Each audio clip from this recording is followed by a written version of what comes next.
Pre-Med Year, session number 332.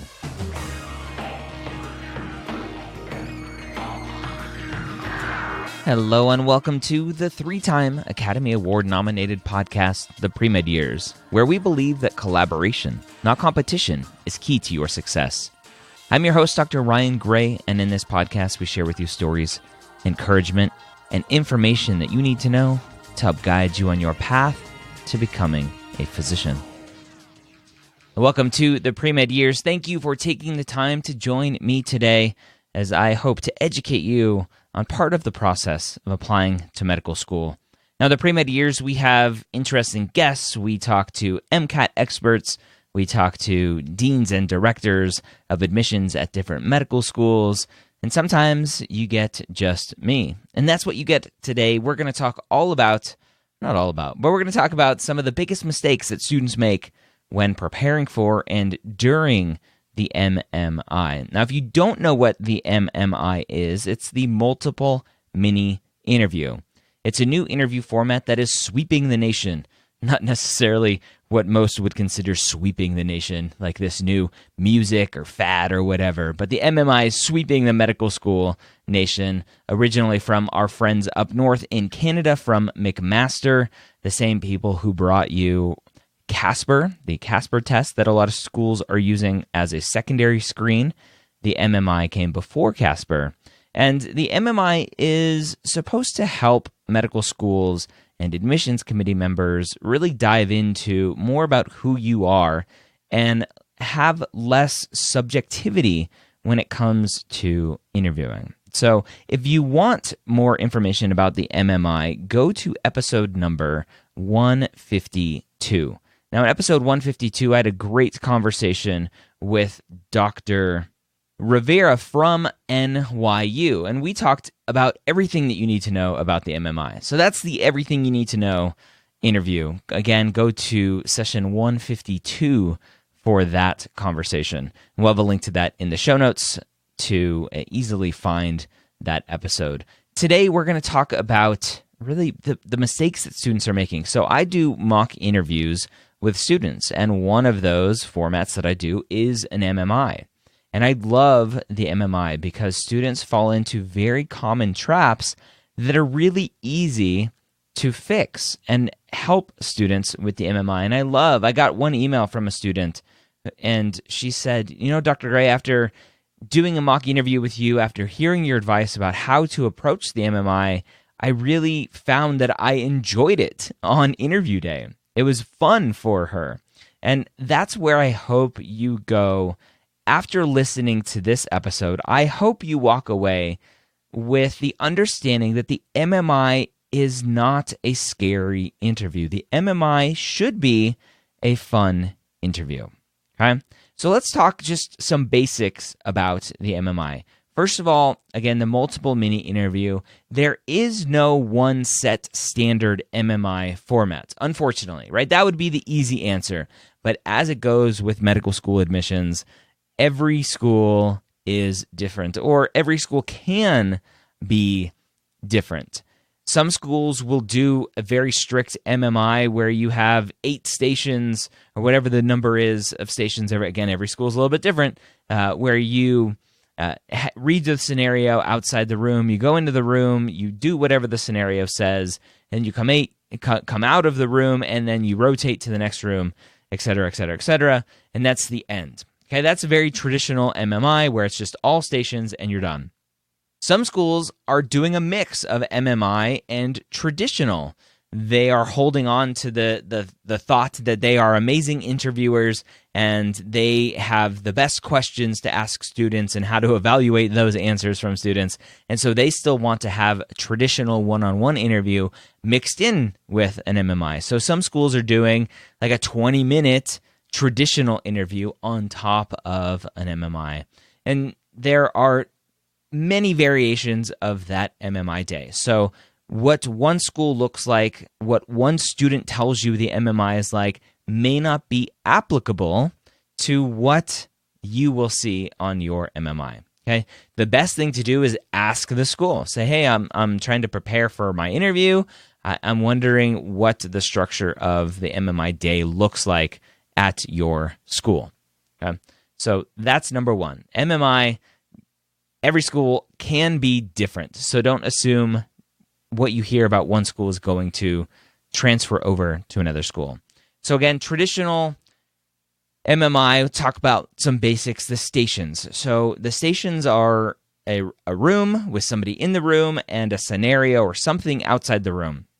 And the scenario can present you with a problem, and it'll test your problem-solving skills. It could present a actor inside the room going through something, and you have to talk to the actor and work through a situation. It could be some sort of moral, ethical dilemma that you have to work through and talk about your thought process. There could be a station where you are working with another student, trying to figure out some sort of puzzle or some sort of drawing, whatever it may be. So there are many different types of scenarios that you could walk into, and reading the scenario on the outside is one of the most important things that you need to do, and probably will be my sixth biggest mistake. I only had 5 written down, but I think as I'm talking through, really the sixth one is going to be that. It's not reading those scenarios appropriately. So that's the basic gist of an MMI. You got 2 minutes to read that scenario. You go into the room. You have 6 to 8 minutes roughly inside the room, again, depending on the school, and then you come out and then you rotate through the different stations. After that, you leave, and that's the interview, and hopefully you get in and everything works out and you get accepted and you live happily ever after. But for a lot of students, they leave thinking and knowing, potentially, because they get that rejection a week or 2 or 3 later, knowing that something went wrong. Now let's talk about what went wrong, or common things that go wrong for a student to be rejected. Okay, one of the first things that I see, the first mistake that I see students make, is they go out and they read the most common MMI book out there right now, and they structure their answer and put it into kind of an algorithm of how to answer MMI questions, and they fail miserably because when they do that, they are removing the conversational aspect of an MMI. Remember that interviews are there to test your ability to communicate, to make sure that you're a normal person, for that interviewer to watch you, to listen to you, to observe you communicating with an actor, with another student, or with the interviewer themselves, and to determine whether or not they want to have you take care of their loved ones, right? Their mom, their dad, their kids, whatever it may be. They want to make sure that you are going to communicate well with their loved ones who are in the hospital. And when you come in with a very structured, very algorithmic answer, you are removing the conversation piece, which is the whole point of the MMI, to hear how you communicate. And you're proving that you communicate in a very algorithmic way, that you can't really think on the fly, that you are just coming in with these pre-prepared answers because you have this structure of how you're answering everything. And it's not what you should be doing, okay? So rule number 1, biggest mistake number 1 is don't structure your answers, right? The biggest mistake is structuring your answers. Don't do that, okay? I'm writing an MMI book because so many students I do mock interviews with do this during the MMI portion of our mock interview, and I ask them all, have you read this book? And almost all of them will say, yeah, I did read that book. I'm like, because I could tell. I can tell. And I could tell because the second biggest mistake that students make that they get from this book and other resources is asking for permission, kind of. They're asking for acceptance. They'll come into the room after reading the scenario, the sound goes off, or the person says, okay, enter the room. They come into the room, and the student will recap the scenario. They'll recap the scenario and then ask the interviewer, did I get that right? Did I understand that correctly? And I want you right now to promise me that you will never ask the interviewer, did I read that scenario correctly? did I understand everything the way that it was meant to be understood? When you are doing that, the only thing that you are doing is proving that you don't have the confidence in your reading skills. Obviously, this is a high-stress, high-pressure environment of being at a medical school and interviewing to get an acceptance. And so, yes, when students are stressed, sometimes they don't read appropriately and they may miss something. And that's just something that you have to work on to make sure that you don't do that. Figure out how to calm your nerves as you're reading for those 2 minutes, and those 2 minutes is a long time to be able to read and reread again and really make sure that you understand what you're looking at so that you don't have to walk into the room and say, did I understand that correctly? All you're doing is proving to the older generation that the younger generation wants a pat on the back for everything they do.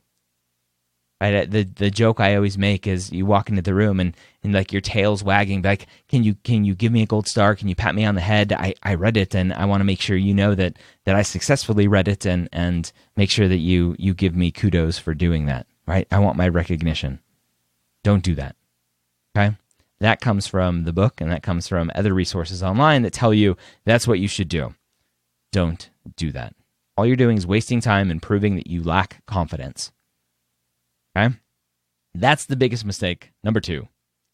The third biggest mistake that I see students making, which was going to be the additional 6th, but I'll put it in here 3rd because it ties in with that asking for permission, asking for the assurance that you read it right, is not reading the scenario properly. This is a huge thing. So how this looks, because there are different types of scenarios, one may be actor-based, one may be an interviewer-based, you have to understand and ask yourself the question, what am I walking into? Am I walking into a room where there's going to be a patient screaming at me and I'm a medical student, I'm a nurse, I'm a doctor, I'm whatever? Am I walking into a room where there's going to be an interviewer sitting there and I just have to have a conversation with him or her about this scenario? Am I walking into a room where there's going to be somebody else and I'm going to have to interact with them and collaborate with them and do some sort of project? You have to understand what you are walking into. And so the way that this looks is during mock interviews with students, it'll be a scenario that is an interviewer-based scenario. It'll come right after a scenario where we do an actor-based scenario, and the student, quote-unquote, walks into the room, right? We're on Skype doing a mock interview. The student, quote-unquote, walks into the room and thinks that they're in another actor-based scenario when it's just the interviewer and they're there just to have a conversation. And again, all that's doing is proving that you don't have the reading comprehension skills that you should. You let the nerves of interview day get to you and that you just didn't properly read the scenario. Right? These scenarios aren't just something that are thrown together at the last minute. These are well-vetted, well-thought-out scenarios. A lot of times that schools will buy from McMaster's, the school that created the MMI. And so these are going to be scenarios that are well thought out. Every word on there means something, and there's not going to be much room for interpretation in the scenario. Does that mean you can't ask, right? Going back to kind of the second mistake, and in this one as well, does that mean you can't ask for clarification? Absolutely not. If there's something that just you're reading it and just something's not clicking in your mind, or you have a follow-up question maybe that nobody's thought of, which happens, you can ask for clarification. And so when you walk into the room, you introduce yourself, you can say, before I begin, there was one part of the scenario that I wanted to ask for clarification on.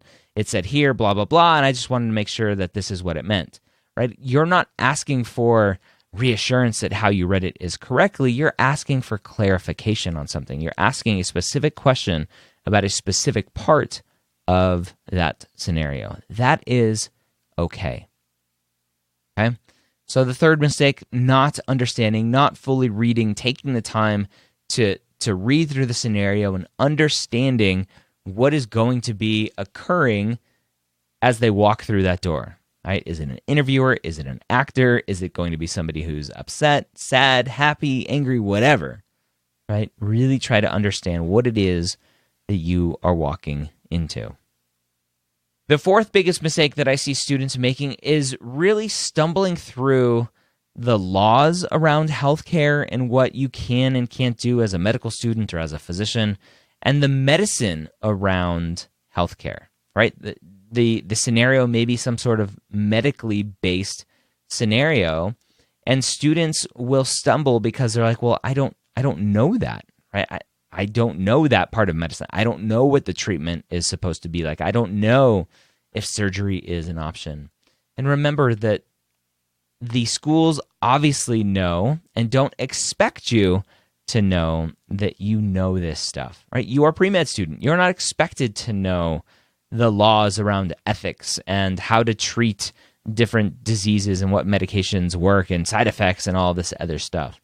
And so as soon as you feel yourself going down a path where you're like, well, I can't answer this because I don't know, as soon as you feel yourself going down that path, stop and realize that you're not supposed to know.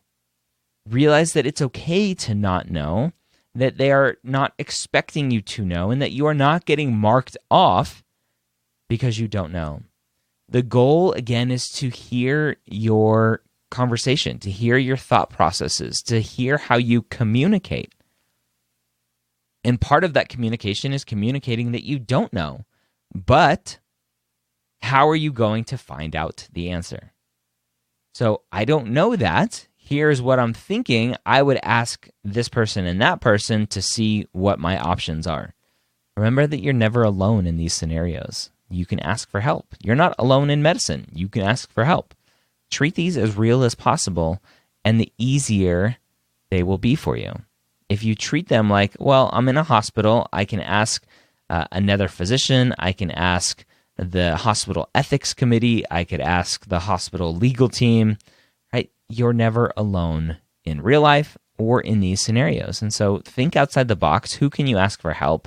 What sorts of things do you want to know the specific laws about, right? If it's some sort of moral ethical debate about giving medication to a minor when the parents say no, a lot of students will be like, well, I know that I'm allowed to do that. I'm like, do you? Because every state's a little bit different. Do you know that you can do that? Don't go in assuming you know everything. Just talk through it and be like, well, I'd want to know what the laws are around ignoring the guardians in this case, because it's a minor. I would want to know what I would be allowed to do, because I think I would, if I'm allowed to do that, then I probably would want to because of XYZ, right? Go through that thought process. Help the interviewer understand what you're thinking and why you're thinking it. That's very important. The next biggest issue, the next biggest mistake that I see students make, especially for the actor-based scenarios, is not listening. Remember what the goal of any interview is, especially the MMI, it's communication. How well do you communicate? Guess what is a huge part of communication? You guessed it, listening. You have to be a good listener. Now, I understand, again, this is a stressful situation. And you're going into a situation where somebody's yelling at you, there's this thing that's going on, and you're in a room with an actor who's saying these things, and all you're doing, or all that a lot of students are doing, making this mistake, is they're thinking about what to say next. Like, okay, here's what the scenario said, here's what I said already, here's what I need to say next to be able to do X, Y, or Z. And what they miss is what the person, the actor, is saying in this situation. And what they are saying is important because it's typically going to lead you down the path that is going to help you in this scenario. Remember that when it comes to these MMI scenarios, not everything is going to be in the scenario. Not every piece of information that you have to know is going to be in the scenario. There may be something that the actor is going to say that is going to help elaborate on something that was in the scenario. And you're like, well, I don't know what this is. And if you listen, you'll find out what that is. So be very, very careful when you especially are in these actor-based scenarios. Listen to every word that is coming out of his or her mouth. You have to really understand what they're telling you so that you can properly move forward with your response. All right, so the last mistake that I see students make is that they talk way too much. With the MMI, you are given a range of time inside the room. So you typically have 2 minutes to read the scenario, and then inside the room, you have anywhere between 6 to 8 minutes. Students who make this mistake, students think that you have to fill up the whole time, and that is false. There are usually follow-up questions that the interviewer has. Obviously, when you're interacting with a patient, you definitely don't want to just walk in and start talking for the whole 6 minutes or 7 minutes, whatever it is, and the actor doesn't even have a chance to talk to you.